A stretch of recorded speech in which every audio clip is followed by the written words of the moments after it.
cerca de Betfagé y de Betania, Jesús envió a 2 de sus discípulos. Qué lindo sentir que ahora estamos viviendo todo este misterio de amor. Este texto del Evangelio de San Marcos nos ambienta para la procesión que ahora vamos a tener. Así que escuchemos al diácono que nos va a contar lo que Jesús hizo en este día de preparación que hoy nosotros estamos viviendo. Con eso iniciamos toda nuestra aventura de la Semana Santa.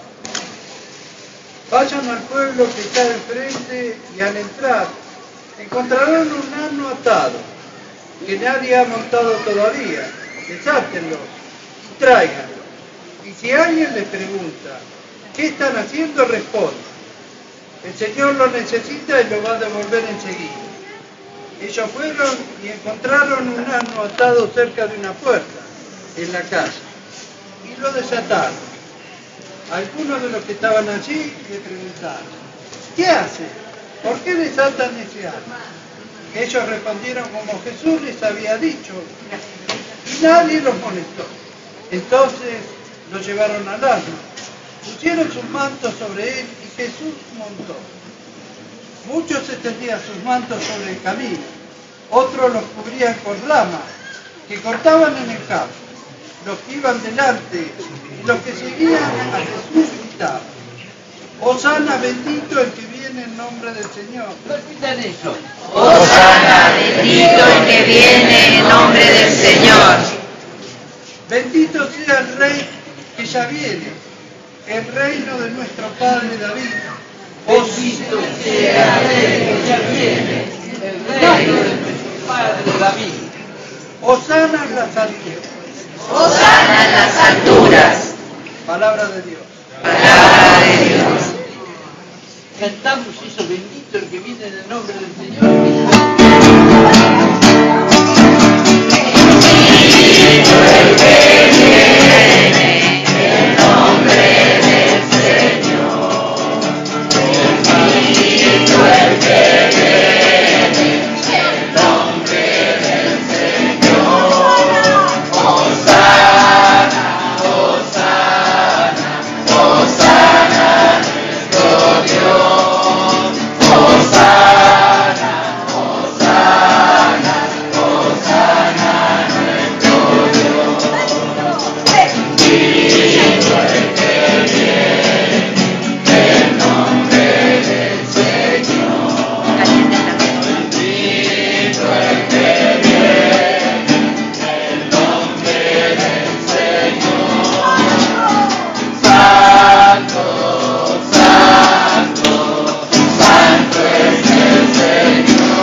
encontramos con esa gente que está gozando al rey de Israel.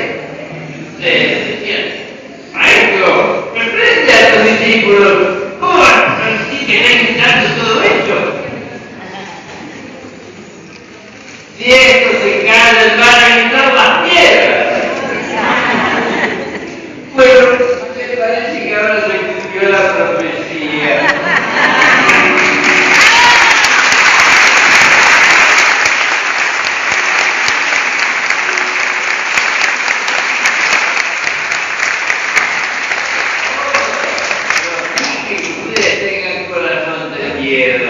No, te he dicho que son piedras vivas de ese edificio que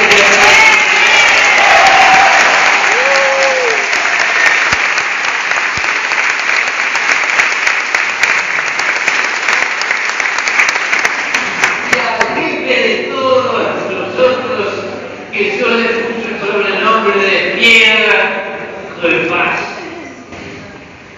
No me extraña que podamos también nosotros ser piedritas chicas, lo que sea, de ese camino que nos lleva hasta el cielo. Qué bueno, sí, tenemos que saber ser piedras vivas de ese edificio o de ese camino que lleva al cielo. Me he llevado muy agradable impresión. Generalmente, las misas de parroquia, aunque sean de un domingo de Ramos, la gente está así, como medio dormida. Siempre la misa carismática, algunos gustan más, otros se quedan así como esperando. Qué suerte, hoy ya, desde el principio ya estamos todos ardiendo el fuego. Qué bueno. Que hoy celebremos una misa carismática. Para eso me invitaron, así que no tengo nada que decir raro. Pero es que precisamente quiero en esta misa hacerles caer en la cuenta de qué es una misa carismática. Hay ciertos sacerdotes que se enfurecen cuando nosotros hablamos de misas carismáticas. Lo básico de ella les digo, misa por los enfermos. Pero Señor, no es lo mismo. La misa carismática es una misa donde todos los estamos aquí ejercitamos los carismas que corresponden a nuestro modo de participar. O sea, lo contrario de eso es las misas en que la gente solamente dice, voy a misa, oigo misa, cumplo con la misa, asisto a misa, me duermo en la misa. Nosotros ofrecemos la misa, celebramos la misa, vivimos la misa, participamos en la misa. Qué bueno, eso es la palabra que la Iglesia misma nos enseña a decir. Y por eso, una misa carismática es una misa donde de veras todos estamos haciendo algo, celebrando y ejercitando muy variados carismas que la mayor parte de los católicos nunca se habían enseñado. Qué suerte que nosotros ya lo venimos ejercitando desde hace mucho. Pero eso significa que cada cual dentro de su papel toma conciencia de los carismas que está ejercitando. Yo hoy soy el que preside esto en nombre de Jesús, sumo y eterno sacerdote. Además, en este caso, voy a hacer un poquito el oficio de animador del performance de ustedes. Eso que generalmente hace el guía de esas misas aburridas donde el guía lo lee todo con la voz más llana que puede, todo leyendo para noche y dormido. El animador es un carismático que puede ser al mismo tiempo el jefe del Ministerio de Música para ayudar a la música y para ayudar al terror de la gente. Pero también el Ministerio de Música. ¿Qué diferencia hay entre un Ministerio de Música carismática de los coros que hay en otras parroquias, donde van todos los cantores con su sobrepeso y con su partitura y el director está con las batutas y todo rico, pero sin espíritu.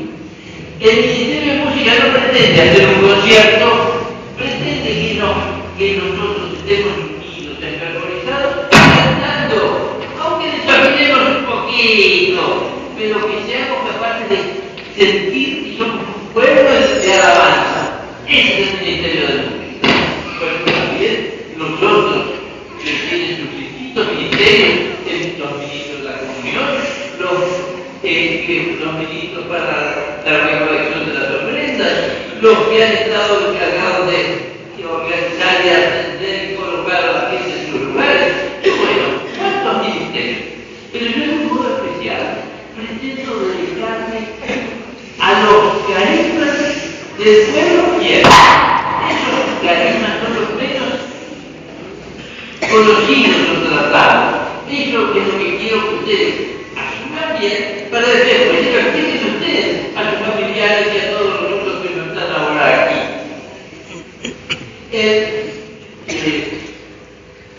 Hemos celebrado un poco con el Ministerio de la Procesión, hemos sido testigos que llevamos hacia el mundo el mensaje.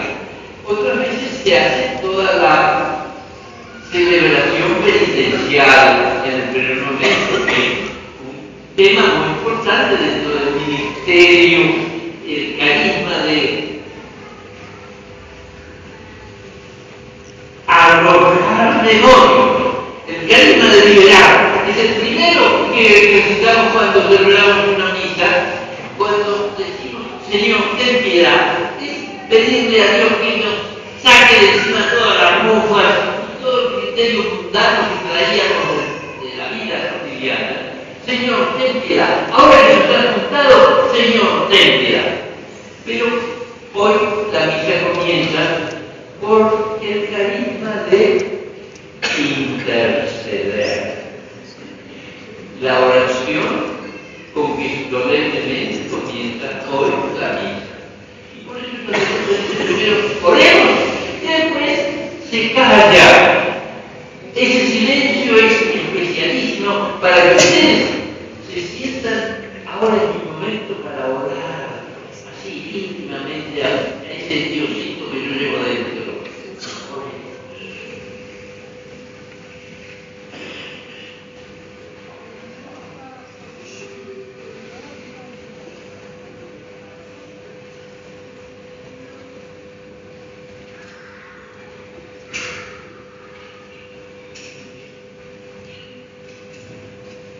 Y ahora me toca a mí hacer la colecta. Ojo, no es que voy a pasar la gorra, es que voy a recoger la oración de todos ustedes para convertirla en oración presidencial, oración comunitaria. Por eso se llama colecta esta primera oración, porque recoge las oraciones silenciosas de ustedes. Dios Todopoderoso y Eterno, tú mostraste a los hombres el ejemplo de humildad de nuestro Salvador, que se encarnó y murió en la cruz. Concédenos recibir las enseñanzas de tu pasión. Esta es la petición.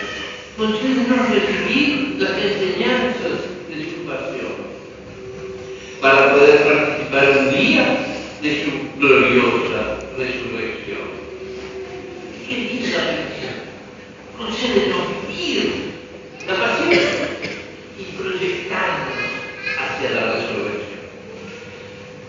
Por nuestro Señor Jesucristo, tu Hijo, que vive y reina contigo en la unidad del Espíritu Santo, y es Dios por los siglos de los siglos. Amén. ¡Qué lindo! Ahora viene el ministerio de proclamar la palabra. De modo que el lector que viene y que se siente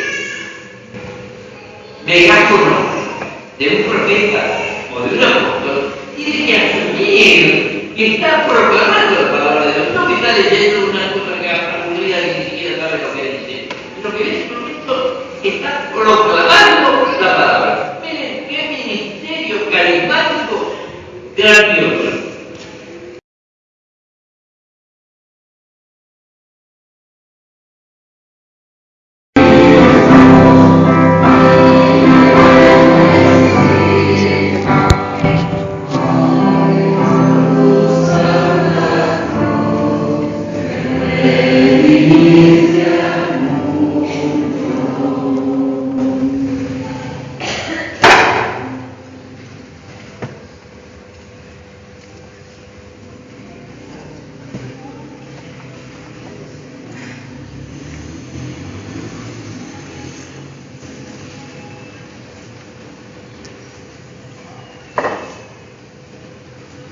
Pasión de nuestro Señor Jesucristo, según San Marcos. Gloria a ti, Señor. Faltaban 2 días para la fiesta de la Pascua y de los panes ácidos. Los sumos sacerdotes y los escribas buscaban la manera de arrestar a Jesús con astucia para darle muerte, porque decían: no lo hagamos durante la fiesta, para que no se culto del pueblo. Mientras Jesús estaba en Betania, comiendo en casa de Simón, el leproso, llegó una mujer con un frasco lleno de un valioso perfume de nardo puro, y rompiendo el frasco, derramó el perfume sobre la cabeza de Jesús. Entonces, algunos de los que estaban allí se indignaron y comentaban entre sí: ¿para qué tener otro de perfume? Se hubiera podido vender por más de 300 denarios para repartir ese dinero que y la criticaban. Pero Jesús dijo: Déjenla. ¿Por qué la molestan? Ha hecho una buena obra conmigo.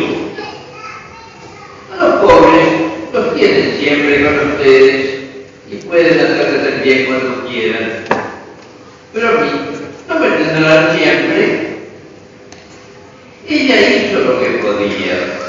Ungió mi cuerpo anticipadamente para la sepultura. Ungió mi cuerpo anticipadamente para la sepultura. Y seguro que allí donde se proclame la buena noticia en todo el mundo, se contará también en su memoria lo que ella hizo. Jesús, Iscariote, uno de los 12, fue a ver a los sumos sacerdotes para entregarles a Jesús. Al oírlo, ellos se alegraron y prometieron darle dinero. Y Judas buscaba una ocasión propicia para entregarlo. El primer día de la fiesta de los panes ácimos, cuando se inmolaba la víctima pascual, los discípulos dijeron a Jesús: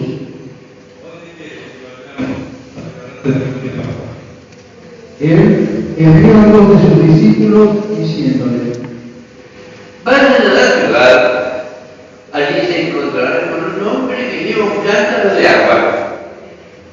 Síganlo y díganle al dueño de la casa donde entre: el maestro dice, ¿dónde está mi sala en la que voy a comer el cordero pascual con mis discípulos? Él les mostrará en el piso alto una pieza grande, arreglada con almohadones y ya dispuesta. Prepárennos allí lo necesario. Los discípulos partieron y al llegar a la ciudad encontraron todo como Jesús les había dicho y prepararon la Pascua. Al atardecer, Jesús llegó con los 12 y mientras estaban comiendo, dijo: Les aseguro que uno de ustedes me entregará. Uno que come conmigo. Ellos se entristecieron y comenzaron a preguntarle uno tras otro. Él les respondió: Es uno de de los 12, uno que se sirve de la misma fuente que yo.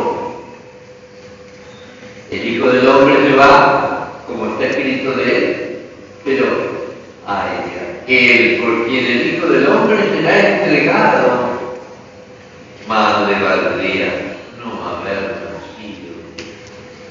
Mientras comían, Jesús tomó el pan, pronunció la bendición, lo partió y lo dio a sus discípulos diciendo: Tomen, esto es mi cuerpo. Después tomó una copa, dio gracias y se la entregó, y todos bebieron de ella, y les dijo: Esta es mi sangre, la sangre de la alianza que se derrama por muchos. Les aseguro que no beberé más del fruto de la vid hasta el día en que beba el vino nuevo en el reino de Dios. Qué linda toda esta lectura. En la nueva edición de Misal, expresamente se indica que la lectura de la Pasión puede ser mencionada con aclamaciones, dichas en voz alta o cantadas, de modo que eso da más vigor carismático a la lectura y hace menos cantadora.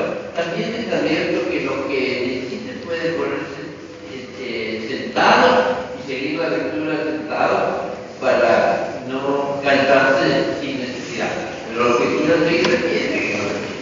Muy bien, y ahora vamos a cantar una frasecita, un mensaje que nos haga revivir el misterio de Jesús que acaba de celebrar por primera vez el misterio de la Eucaristía. Un cantito a Jesús de Eucaristía que nos entone y nos haga sentirnos junto con aquellos apóstoles que ese día hicieron su primera comunión.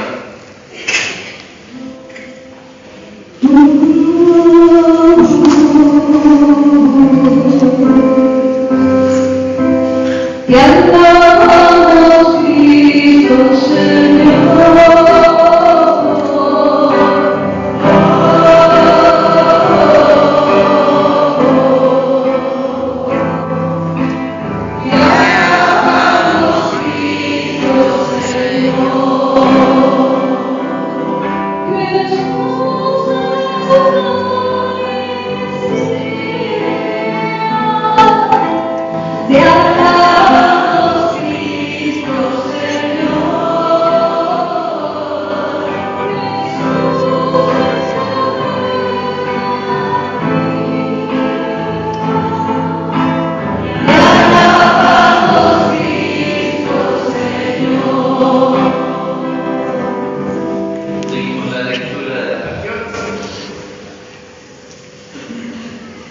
Después del canto de los salmos, salieron hacia el monte de los olivos, y Jesús les dijo: Todos ustedes se van a escandalizar, porque dice la Escritura: heriré al pastor y se dispersarán las ovejas.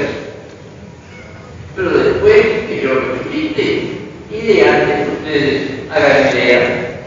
Pedro le dijo: Aunque todos yo no les necesitaré.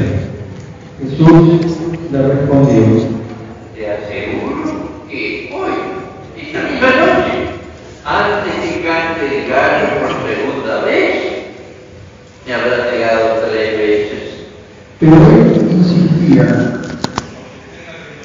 Y yo jamás te negaré. Y todos decían lo mismo. Llegaron a una propiedad llamada Getsemaní, y Jesús dijo a sus discípulos: Quédense aquí mientras yo voy a orar. Después llevó con él a Pedro, Santiago y Juan, y comenzaron a sentir temor y a angustiarse. Entonces les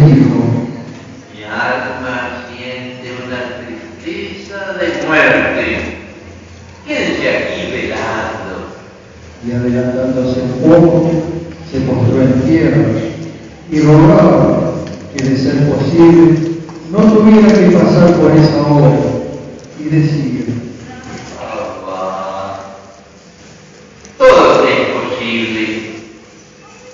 Aleja de mí este cáliz, pero que no se haga mi voluntad, sino la tuya. Después volvió y encontró a sus discípulos dormidos. Y Jesús dijo a Pedro: Simón, duermes. ¿No has podido quedarte despierto ni siquiera una hora? Permanezcan despiertos y oren para no caer en la tentación, porque el espíritu está dispuesto, pero la carne es débil. Y luego se alejó nuevamente y oró repitiendo las mismas palabras. Al regresar, los encontró otra vez dormidos, porque sus ojos se cerraron de sueño y no sabían qué responderle. Volvió por tercera vez y les dijo: Ahora pueden dormir y descansar. Esto se acabó. Ha llegado la hora en que el Hijo del Hombre va a ser entregado en manos de los pecadores. Levántense, vamos. Ya se acerca el que me va a entregar. Jesús estaba hablando todavía cuando se presentó Judas, uno de los 12, acompañado de un grupo con espadas y palos, enviado por los sumos sacerdotes, los escribas y los ancianos. El traidor les había dado esta señal: Aquí voy a besar. Deténganlo y llévenlo sin cuidado. Apenas llegó, se le acercó y le dijo: Maestro, y lo besó. Los otros se abalanzaron sobre él y lo arrestaron. Uno de los que estaban allí sacó la espada e hirió al servidor del sumo sacerdote, cortándole la oreja.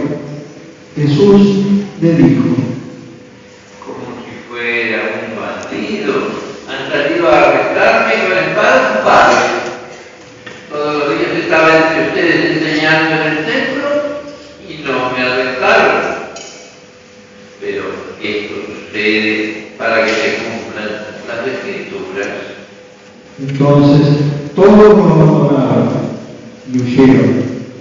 Los un joven, envuelto solamente con una sábana, y lo sujetaron.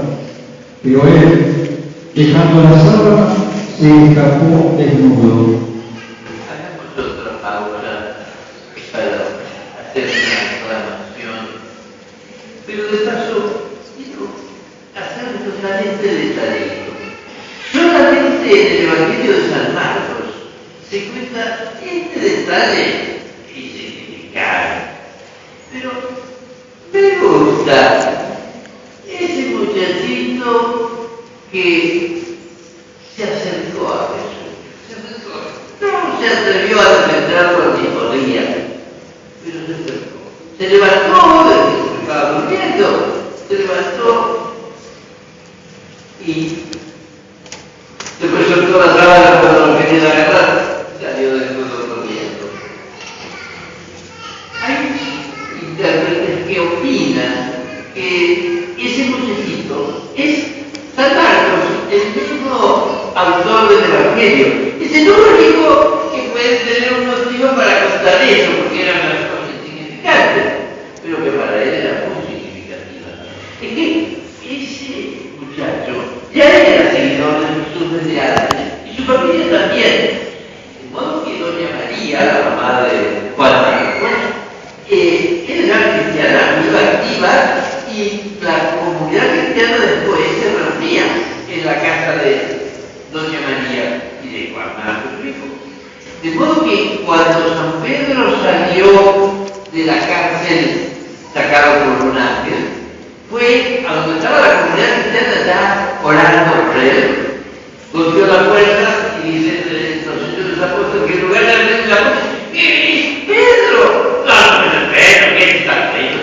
¡Pero habla rápido!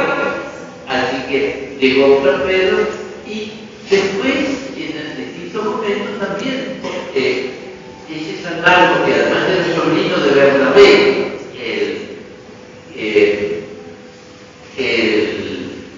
que fue jefe de San Pablo en el primer viaje apostólico, también lo tenía a Juan Marcos con él.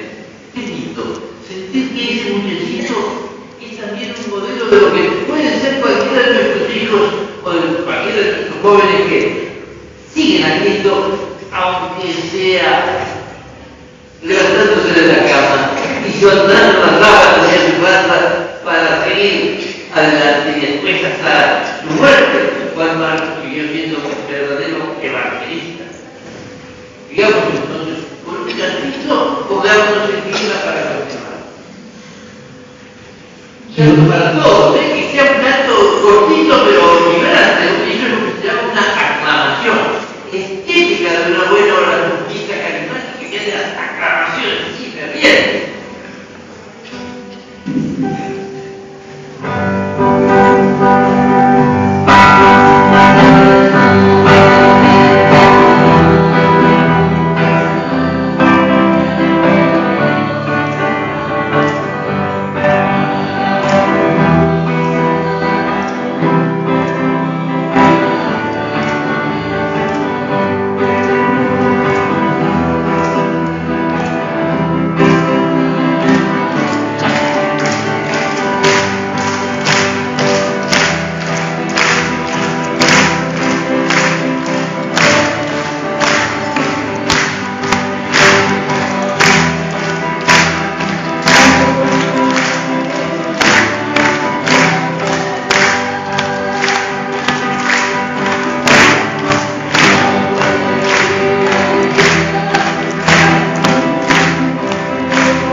Llevaron a Jesús ante el sumo sacerdote, y allí se reunieron todos los sumos sacerdotes, los ancianos y los escribas.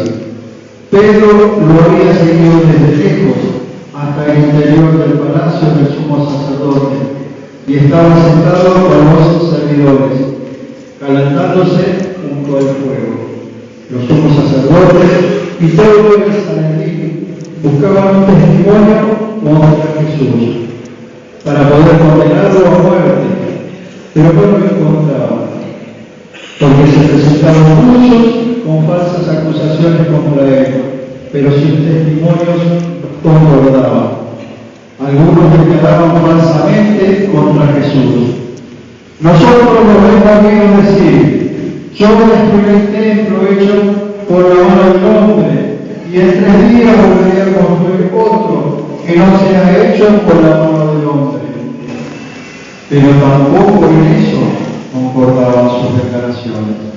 El sumo sacerdote, poniéndose de pie ante la asamblea, interrogó a Jesús. ¿No responden nada a lo que dijo testimonio contra sí? Él permaneció en silencio y no respondía nada. El sumo sacerdote lo interrogó nuevamente. ¿Eres el Mesías, el Hijo del Dios bendito? Jesús respondió: Sí, lo soy. Y ustedes verán al Hijo del Hombre sentarse a la derecha del Todopoderoso y venir entre las nubes del cielo. Entonces el sumo sacerdote bajó sus vestiduras y exclamó: ¿Qué necesidad tenemos de ver testigos? Ustedes acaban de oír la blasfemia. ¿Qué les parece? Y todos sentenciaron que merecía la muerte. Después, algunos comenzaron a escupirlo y tapándole el rostro lo golpeaban, mientras le decían: Profetiza. Y también los servidores le daban bofetadas. Mientras Pedro estaba abajo, en el patio, llegó uno de los sirvientes del sumo sacerdote, y al ver a Pedro junto al fuego, lo miró fijamente y le dijo: Tú también estabas con Jesús el Nazareno. Él lo negó, diciendo: No sé nada, no entiendo de qué estás hablando. Luego salió al vestíbulo y en ese momento cantó el gallo.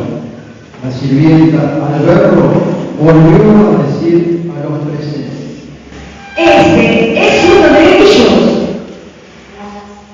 Pero él lo negó nuevamente. Un poco más tarde, los que estaban allí dijeron a Pedro: Seguro que uno de ellos, porque tú también eres galileo. Entonces él se puso a maldecir y a jurar que no conocía a ese hombre de que estaban hablando. Enseguida cantó el gallo por segunda vez. Pedro recordó las palabras que Jesús le había dicho: antes que cante el gallo por segunda vez, tú me has negado 3 veces. Y se puso a llorar.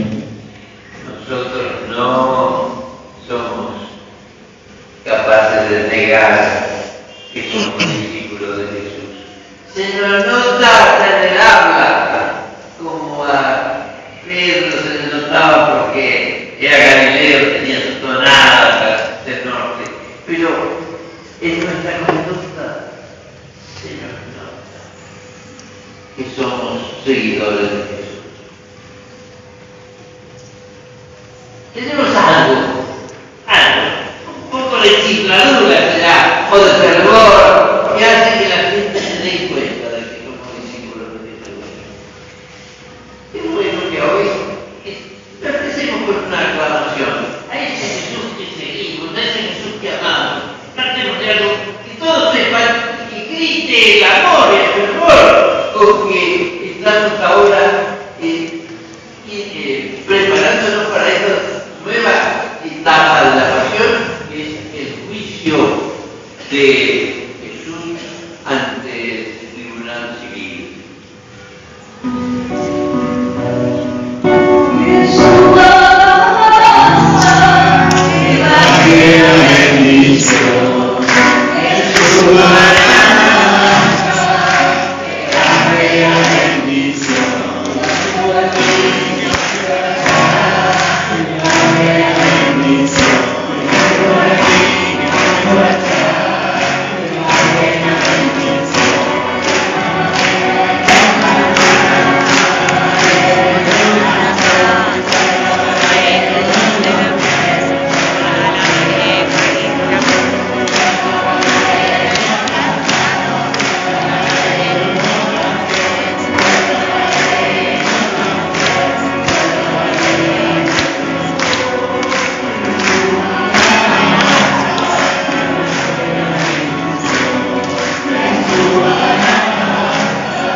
En cuanto amaneció, los sumos sacerdotes se reunieron en consejo con los ancianos, los escribas y todo el Sanedrín.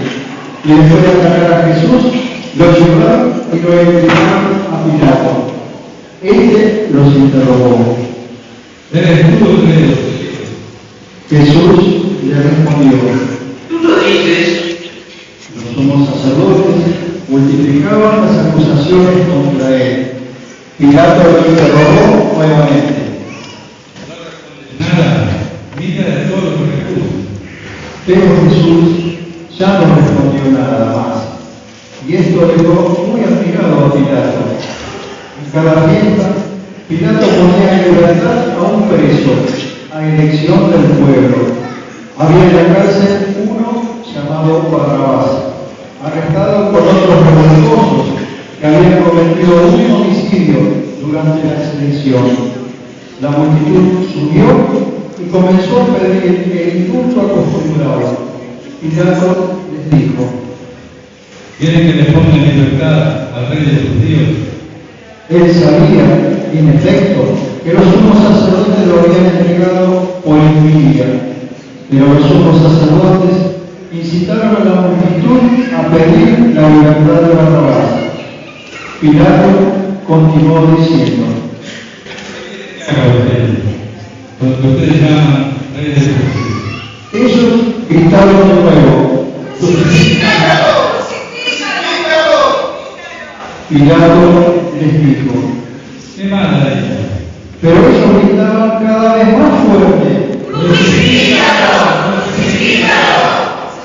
Pilato, para contentar a la multitud, les puso en libertad a Barrabás. Y a Jesús, después de haberlo hecho azotar, lo entregó para que fuera crucificado. Los soldados lo llevaron dentro del palacio, al pretorio, y convocaron a toda la guardia. Lo vistieron con un manto de púrpura, hicieron una corona de espinas y se la colocaron. Y comenzaron a saludarlo. Rey de los judíos. Y le golpeaban la cabeza con una caña, le escupían y doblando la rodilla le rendían homenaje. Después de haberse burlado de él, le quitaron el manto de púrpura y le pusieron de nuevo sus vestiduras. Luego lo hicieron salir para crucificarlo.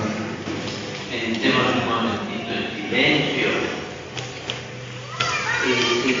Esta etapa del juicio civil, preparémonos para marchar juntos con Jesús, cargando nuestra propia cruz.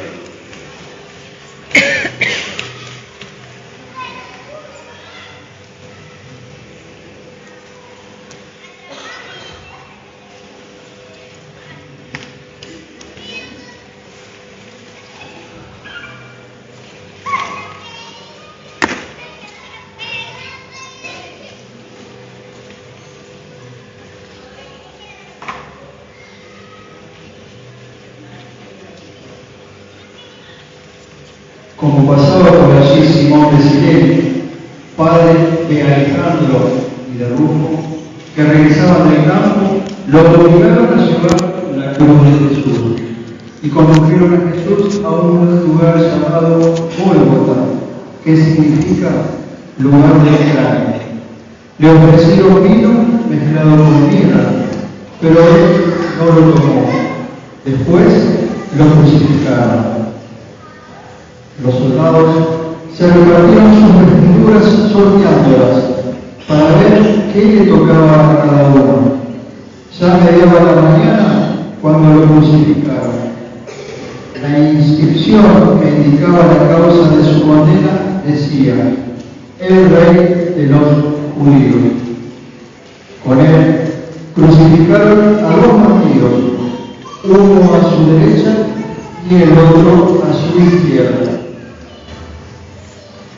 Los que pasaban lo insultaban, movían la cabeza y decían: Eres tú el presidente y el presidente de sálvate a ti mismo y baja de la cruz.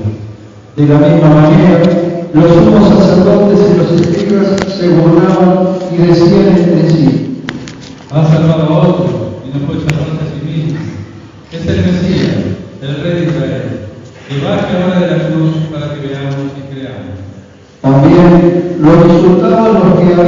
sido crucificados con él.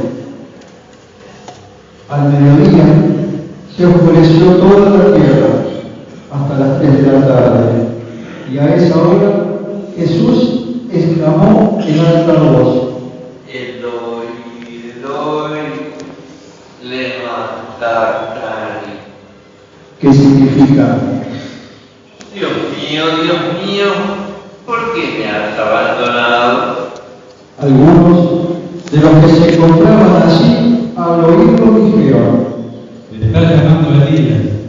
uno corrió a mojar una esponja en vinagre y poniéndola en la punta de una caña le dio de beber diciendo: Vamos a ver si Elías viene bajando. entonces Jesús, dando un gran grito, expiró.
El velo del templo se rompió de arriba abajo.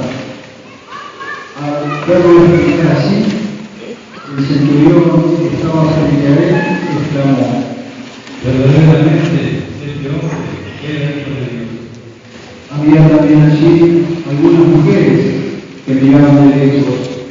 Entre ellas estaba María Magdalena, María, la madre de Santiago el Menor y de José, y Salomé, que seguían a Jesús y lo habían seguido cuando estaba en Galilea, y muchas otras que habían subido con él a Jerusalén.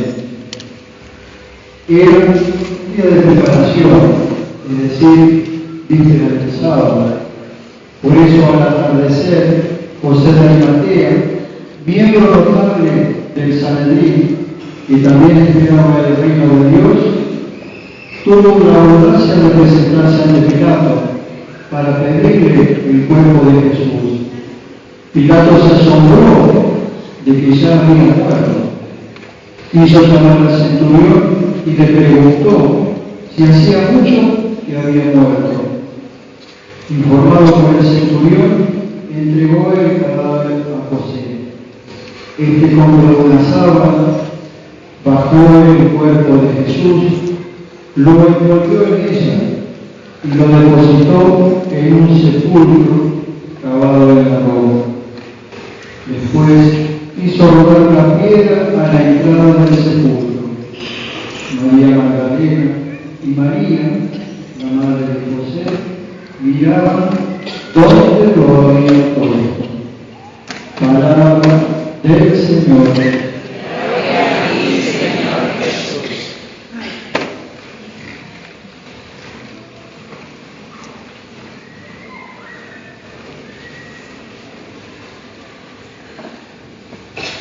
Qué lindo haber podido vivir este comienzo de la Semana Santa con el Evangelio de San Marcos, que nos ha dejado empapados de todo este espíritu de la Semana Santa. resurrección, la muerte. Pero también es indispensable que sepamos descubrir la resurrección.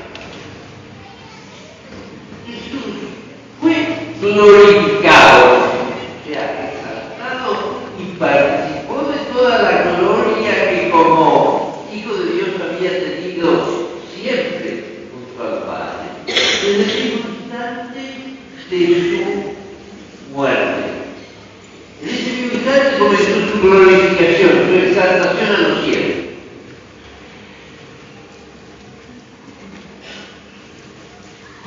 El texto del Evangelio, en los 4 evangelistas, desde el instante de la muerte de Jesús, cambian su género literario. Hasta ese momento iban describiendo minuciosamente cada cosa. En cambio, en ese momento comienza un género literario que se llama apocalíptico, que es especialmente simbólico y misterioso, porque ya no está hablando de las realidades terrenas comunes, sino que está hablando de realidades celestiales, ya del cielo nuevo, de la tierra nueva. De modo que, si ustedes se fijan, San Marcos y los otros evangelistas también cuentan que el sol se oscureció desde las 12 de la hora sexta hasta las 3 de la tarde. En ese tiempo, o sea, todo el tiempo que Jesús estuvo agonizando, ese fue el tiempo de las tinieblas, de la oscuridad. Y en cambio, en el momento en que Jesús expira, comienza su glorificación, vuelve a salir el sol y se rasga el velo del templo, como diciendo, se acabó ya la etapa del Antiguo Testamento. Y aparecieron gente resucitada que vieron las piedras.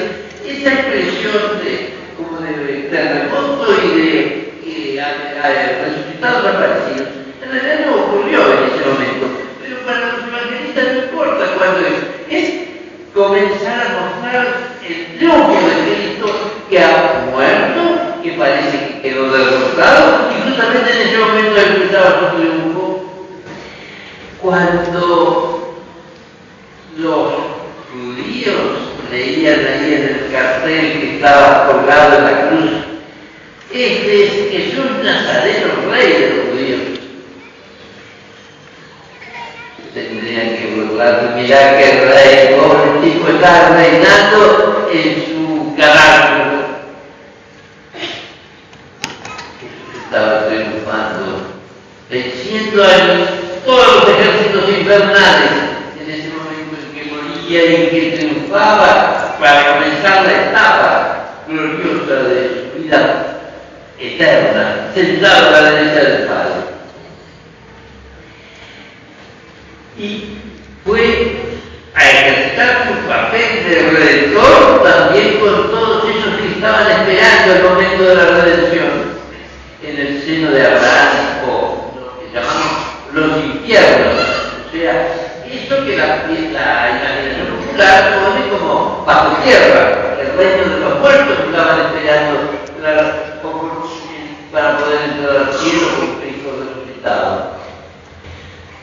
Redentor no solo de nosotros que vivimos después de Cristo como cristianos, sino redentor también de la humanidad entera anterior a Él. Triunfador en el sentido de la humillación. Ese Jesús que se anonadó, pero que recibió un nombre sobre todo nombre, para que al nombre de Jesús se doble toda la rodilla en los cielos, en la tierra y en el abismo. Y toda lengua proclame: Jesucristo es Señor, para gloria de Dios Padre. Toda lengua proclame: ¿cómo? Jesucristo es Señor. ¿Cómo? Jesucristo es Señor. Para gloria de Dios Padre. Para gloria de Dios Padre. Todo este misterio de salvación que el Hijo de Dios Dios haciéndose hombre, verdadero hombre como nosotros, pero verdadero Dios como el Padre y el Espíritu Santo, se realiza en medio del misterio del anonadamiento de ese Jesús. Y cuando aparece derrotado, triunfa y nos libera del pecado y de la muerte. Cosa que mucha gente no entiende esto. ¿Cómo es eso de la muerte? En la mentalidad universal, la muerte es la desgracia máxima, es el punto final de nuestra vida y de nuestra felicidad. Y además, en el lenguaje de la Biblia, repetidamente, es pena del pecado, o sea, consecuencia del pecado. Eso yo lo había oído muchísimas veces desde que como chico estudiaba en el catecismo, pero confieso que tardé muchísimo en darme cuenta de qué quiere decir esto.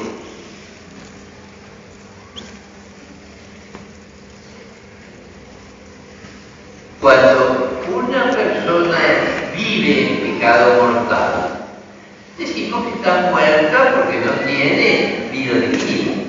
Sin embargo, todavía puede tener ciertas cosas de alegría, puede tener ciertos gozos buenos o pecaminosos durante esta vida.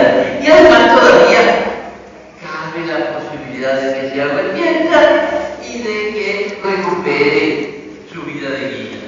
O sea, hasta ahí todavía no llegó esa muerte de la cual habla la Biblia, esa muerte que es la que de veras significa un punto final de todo. Esa muerte que el Apocalipsis llama muerte segunda o verdadera muerte, es cuando el pecador a la muerte espiritual porque no tiene la gracia santificante, o sea, no tiene la vida de hijo de Dios, se le suma la muerte física, las dos juntas, esa muerte segunda, esa muerte eterna, esa muerte que es la condenación en el infierno. Esa es la muerte, y de esa muerte nos liberó Jesús. Esa muerte que consecuencia del pecado mortal, esa muerte que es la desgracia máxima porque es el final de la vida y el final de la felicidad y el punto final para cualquier otra cosa.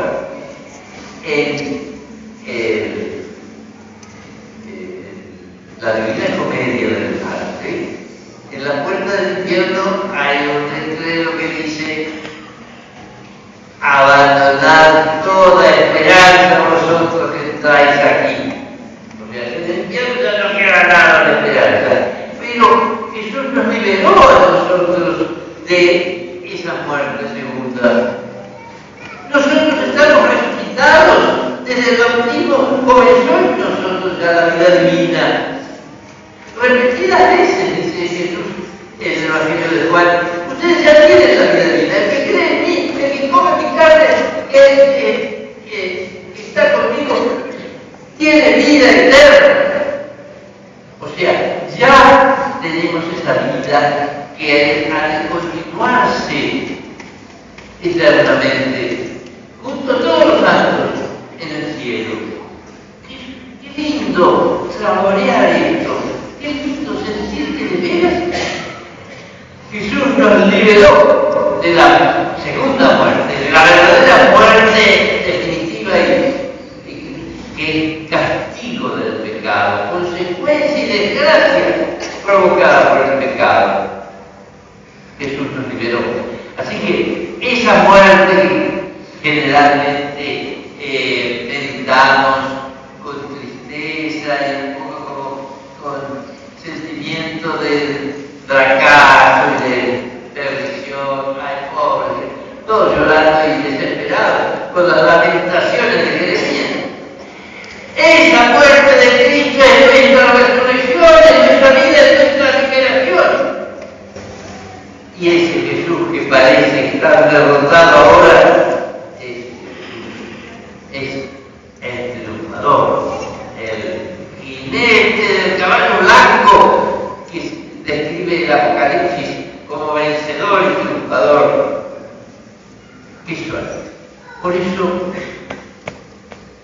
Semana Santa la podremos ir viviendo con cada etapa, el dolor y el sentimiento que corresponden a cada lugar del viaje. Pero nunca dejemos que la esperanza cristiana y el gozo de saber que Jesús es el triunfador nos haga quedar como si todo terminara en el sepulcro. En general, los católicos, por lo menos en Occidente, solemos ser bastante fúnebres. Damos más espacio y vivimos más el Viernes Santo que el Domingo de Pascua. En cambio, nuestros cristianos orientales dan mucha más importancia y viven más profundamente el misterio de la resurrección, la verdadera Pascua. Jesús ha resucitado y vive ya resucitado.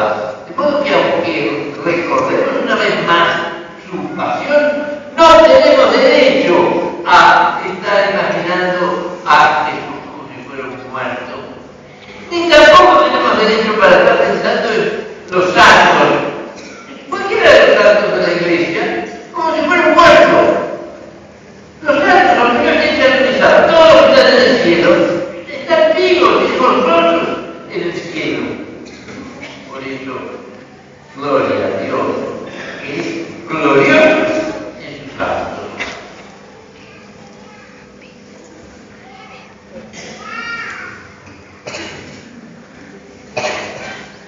Ahora les invito a que ejercitemos el carisma de proclamar nuestra fe. Ese es el asunto, proclamar nuestra fe en serio.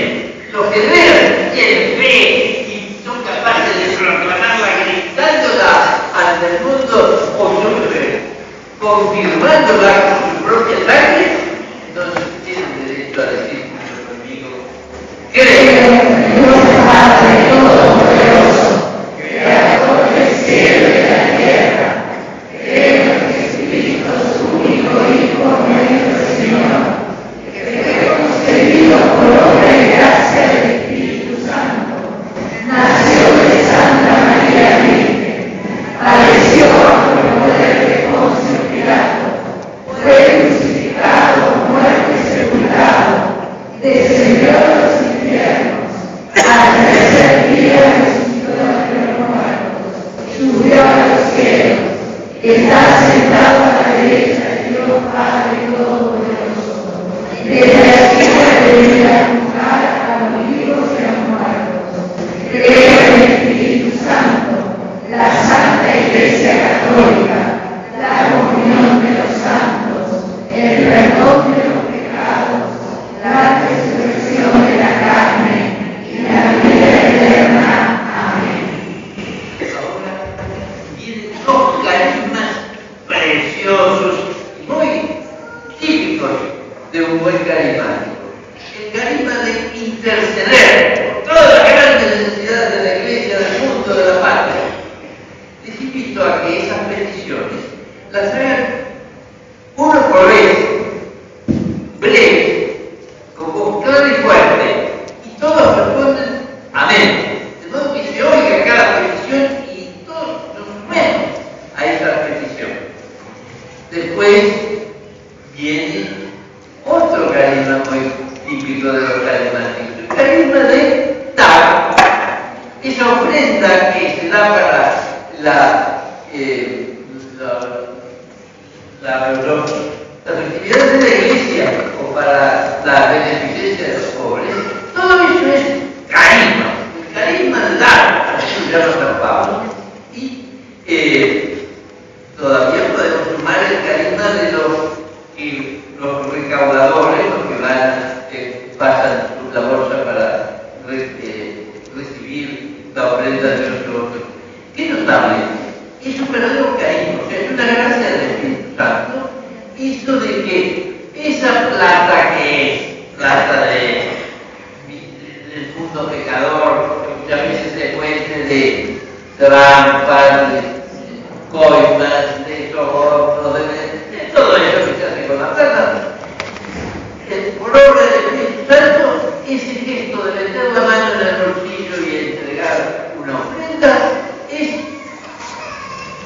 promover el reino de Dios. Miren que el carisma importante les toca ejercer en este momento.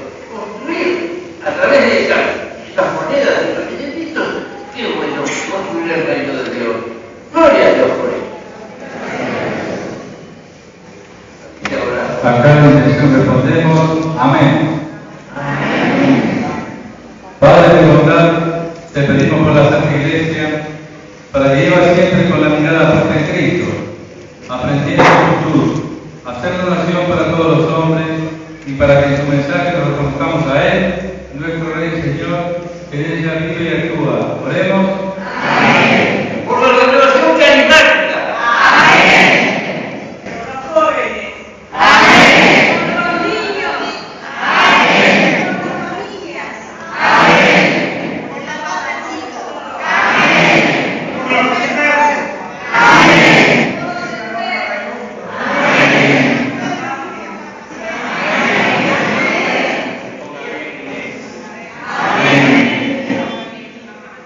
Amén. Muchas naciones.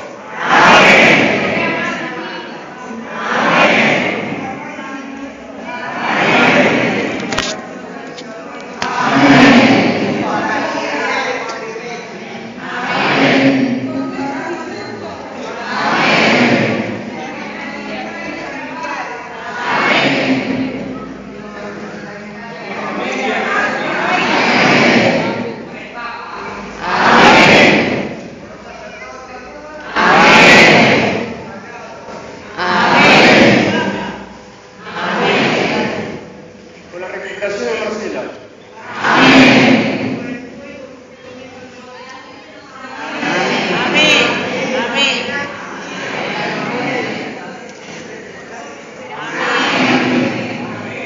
Por la unión y la comprensión.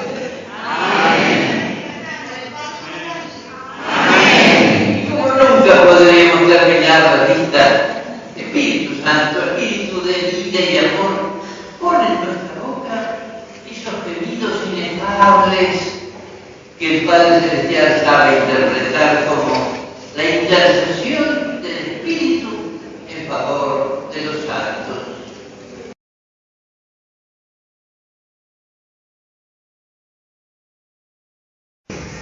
El carisma más interesante que ejercitan los fieles en la misa es el fervor contagioso. Eso que San Pablo llama en Romanos 12 ser fervientes en el Espíritu. Esto el Papa confesó que había sido el secretito de su conversión. Él varias veces ha dicho, yo tengo un pecado de juventud. Y es que creía que la renovación carismática era una escuela de samba. Lo descubrió principalmente por las misas que él presidía una vez al año en la catedral. Esa catedral repleta de gente amontonada como ustedes y fervorosa. Y el cardenal rodeado de todos los sacerdotes carismáticos que estábamos también echando humo entre alrededor de su altar. Eso lo fue convirtiendo. O sea, lo fue enseñando a vibrar con eso. Particularmente el confesor, él vive. Eso lo llenó de fuego. Y inclusive la alabanza así, ardiente y con danza y todo también se le fue metiendo fuego en tu corazón. Qué lindo saber que con eso ustedes fabrican unas carismáticas. Cuando viene el sacerdote a presidir, a lo mejor ni sabe lo que es una cosa carismática. Pero ustedes le meten fuego a esto y entonces no tienen más remedio que dejarse encender por el poder del Espíritu. Con ese Espíritu, unamos nuestras manos, unamos nuestras voces, unamos nuestros corazones para clamar, Padre nuestro que estás en el cielo.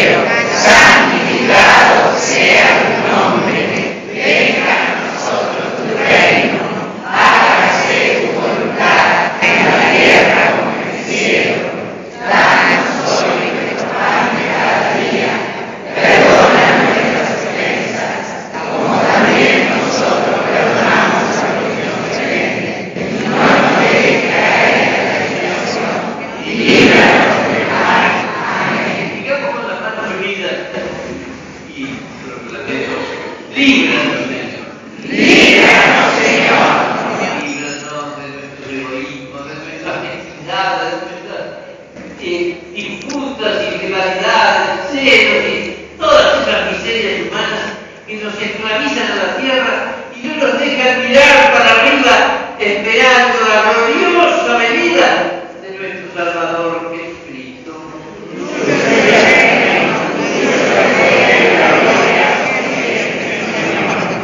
Ahora viene una oración que desde el siglo IV hasta el tiempo del Concilio el sacerdote la rezaba en voz bajita, porque en realidad no es una oración del culto público, es de la piedad popular. En general, todas las oraciones que son de veras litúrgicas del culto público están dirigidas al Padre, por Cristo, en el Espíritu Santo. La Biblia está dirigida a Jesús, o sea, de nuestra piedad habitual. Y ahora el sacerdote ya la reza en voz alta. Y por lo tanto, en muchos lugares se está imponiendo el que la recen todos los fieles también, porque no es exclusiva de la liturgia. Recémosla juntos para pedir por la paz y la unidad de la Iglesia. Señor Jesucristo, que dijiste a los apóstoles, la paz os dejo.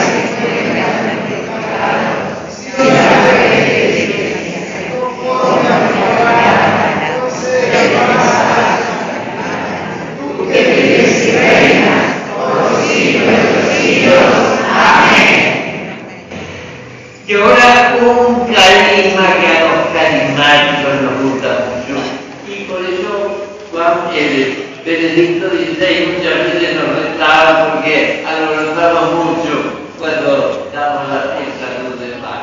Pero qué ministerio precioso ser derramadores de unidad, de paz, tratando de decir a eso que viene en medio como de equivocación, a la misa. Y también ellos son personajes muy queridos y que son mis hermanos, por eso les doy un abrazo. Un beso santo, decía San Pablo y San Pedro que había que dar. Un saludo de paz que de veras le sirva a ese que hasta ahora creía que nadie lo quiere, que descubra Jesús me quiere y a través de todo su cuerpo místico me lo está demostrando.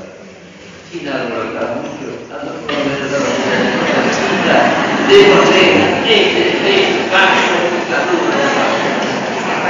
también es nuestro banquete. Felices los que hoy podemos unir nuestra vida a su vida resucitada. Señor.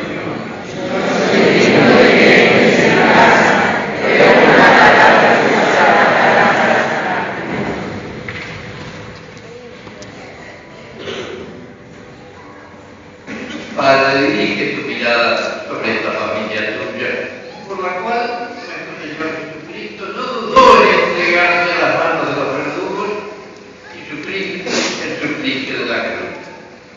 Él que vive por los siglos de los siglos. Amén. Que la bendición de Dios Todopoderoso, Padre, Hijo y Espíritu Santo, descienda sobre ustedes y permanezca para siempre. Amén.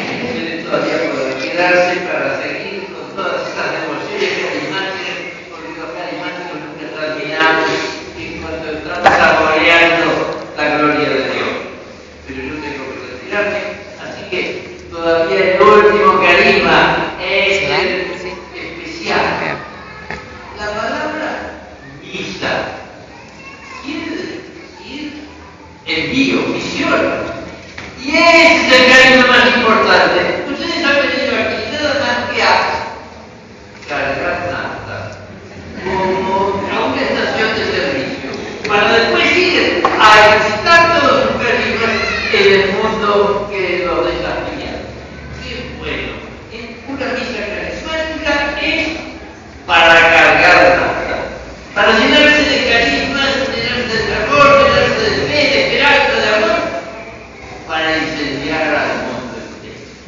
Puedes ir